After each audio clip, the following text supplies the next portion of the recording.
Donc pour répondre à votre question, la chanson que j'ai choisie, ça s'appelle Mon collègue de Chipson.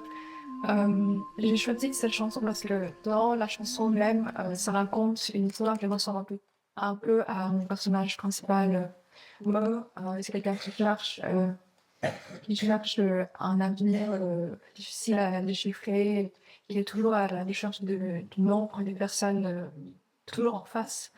Donc je trouvais que c'était très approprié et finalement je trouve que ça marche bien avec le Saigon, c'est-à-dire c'est lui qui est composé du nouveau et de l'ancien. Donc je voulais prendre cette chanson et le remettre au présent. Et donc ça apparaît 2 fois dans le film, donc une fois pendant la partie de la danse et la deuxième fois à la fin du film en version originale.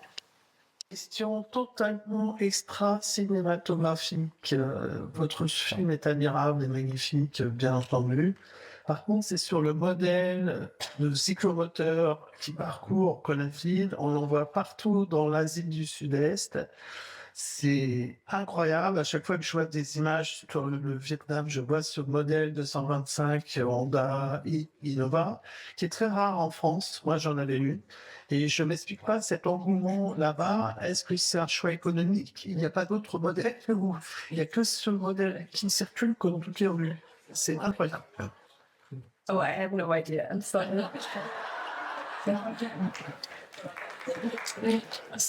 Ça sera en français, mais je préfère la traduction en anglais.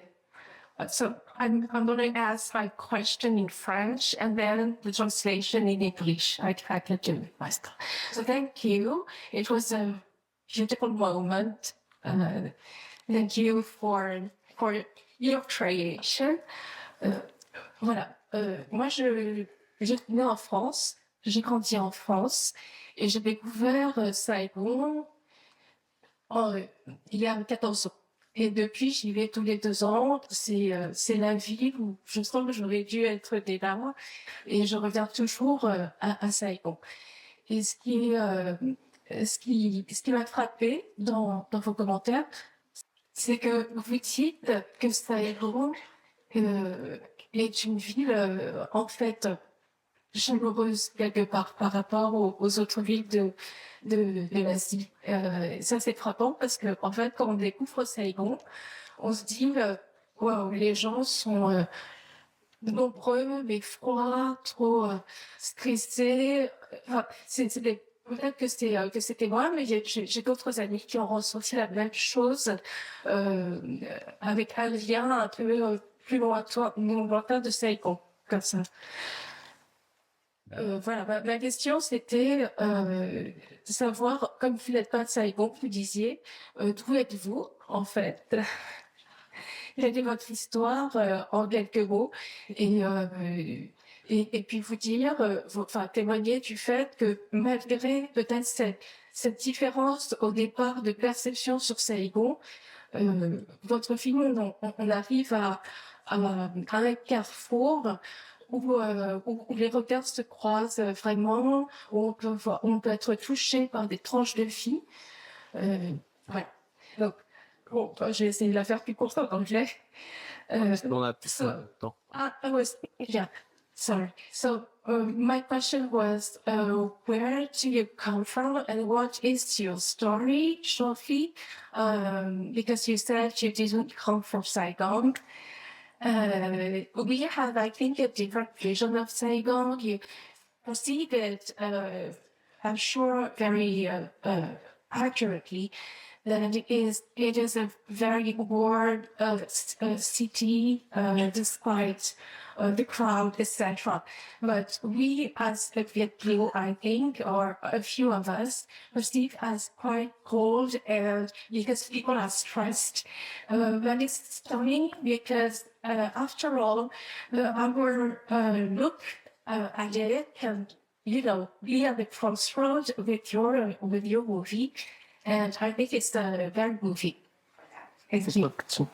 So I was born and raised in Germany, with Vietnamese roots, and I came to Saigon in 2019. And my parents are, I used to visit Vietnam a lot, but my mom is from Hanoi and my dad is from Hue. So I have in terms of family, no roots in Saigon.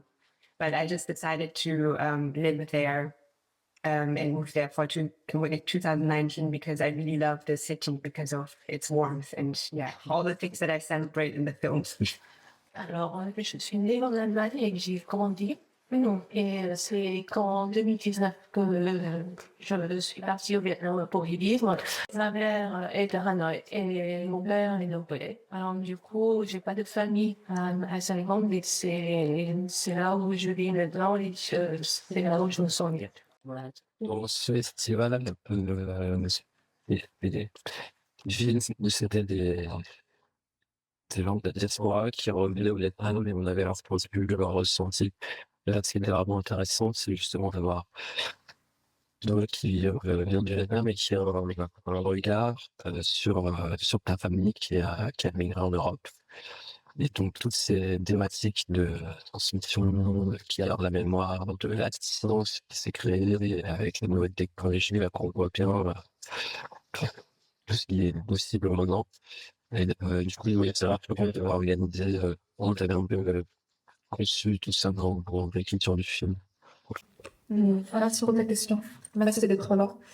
Il n'y a pas eu d'écriture du film. J'avais commencé par regarder en fait les objets. Alors, c'est des choses très physiques. Je peux les tenir, je peux regarder, c'est des photos, des plantes, des choses comme ça. Et en fait, j'avais beaucoup de matière. C'est très difficile à organiser. Et donc, le film a été fait dans ce montage, mais pas que. C'est-à-dire, il y avait une sorte des intuitions par rapport à la construction du film. Quelle scène est vraiment important à réaliser, à faire. Et donc, il y a une sorte des structures intégrales, des choses très importantes. Et ça a permis de construire le reste du film. C'est un film de 24 minutes, dedans il y a un jardin, des photos, un homme avec sa mère, un homme avec son fils qui parle pas allemand, son fils qui traduit de la musique de son grand-père, qui a aussi écrit des centaines de chansons. En fait, c'était des propositions par rapport à ce que j'avais. C'était pas moi qui cherchais une histoire en inventant des choses, en sortant des choses de ma tête. C'était moi par rapport à mon prévu, une richesse incroyable de choses. Et je propose une proposition. Et du coup, dans la genèse du projet, c'est en arrivant une première fois où tu as tout situé et pensé le film, ou est-ce que c'était en plusieurs étapes et tu as eu le temps d'avoir de cogiter un peu au fur et à mesure? Oui, c'est une très juste question. Ça a pris plusieurs mois. Et j'ai appris, c'est quelque chose que je prends dans la pratique aussi, d'avant. J'ai appris de réfléchir très rapidement. C'est-à-dire, comme quand on travaille dans un monde entre documentaire, mais pas exactement. C'est ce que je fais, par exemple, c'était quelques mois et tous les mois, je suis allée une semaine à Berlin. Tous les soirs, j'écris. Enfin, je dessine, je dessine les plans que je vais faire. Le matin, je tourne. Le soir, je parle voir ce que je vis dans la journée que je redessine. En fait, c'est un processus de réflexion qui est très constant. C'est pas du tout, j'écris un scénario, après je filme le plan, et après, c'est pas du tout linéaire, et c'est quelque chose que j'ai appris de mon parcours artistique.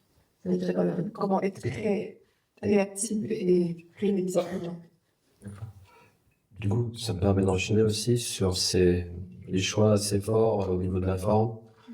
Donc, c'est une silence avec des sous-titres, ce jeu avec les vidéos, les sur-impressions à un moment. Voilà, ça, je sais pas, pareil, à quel niveau tu as utilisé. Ça dépend de quel élément. Par exemple, la lettre, quand je l'ai vue pour la première fois, c'était une choc, mais ça m'a saisi et ça m'a touché très profondément et je voulais juste simplement vous faire lire la lettre comme j'ai fait. je vais juste mettre la lettre dans des règles, le temps que j'ai eu pour le lire. On va lire la lettre avec moi et on va découvrir ce que ma mère a écrit quand elle avait 15 ans. Et les écrans, bah, c'est quelque chose, on connaît tous les écrans. C'est pas du tout un choix fou de mettre un écran au moins dans sa vie parce que c'est normal. En fait, c'est devenu un milieu comme un autre et je trouve très touchant cette manière d'utiliser WhatsApp, Zalo, tout ça de mon oncle pour être proche avec sa maman. Et par rapport à cet effet étrange à la fin, c'est une technique que j'ai développée lors du montage. À la fin du film, c'était quelque chose que j'ai pas du tout planifié. C'était cette soirée-là, lorsque j'étais avec mon oncle, on attendait que, en fait, tous les matins, vers 6 heures, qu'elle se lève et elle sorte de sa chambre. Et on attendait ce moment, sauf que ce matin-là, elle jamais sorti. Et j'ai senti, enfin, c'est une anecdote, c'est pas du tout, on voit pas ça du tout sur le film. J'ai senti qu'il était déçu. On regardait ça, il était déçu. Et je voulais utiliser une technique qui s'appelle du laser machine dans le monde du numérique, qui fait transition entre deux plans sans cut, sans couper. Donc en fait, chaque pixel change par rapport au nouveau plan. Mais c'est un peu compliqué, je vais expliquer après, si vous voulez des questions.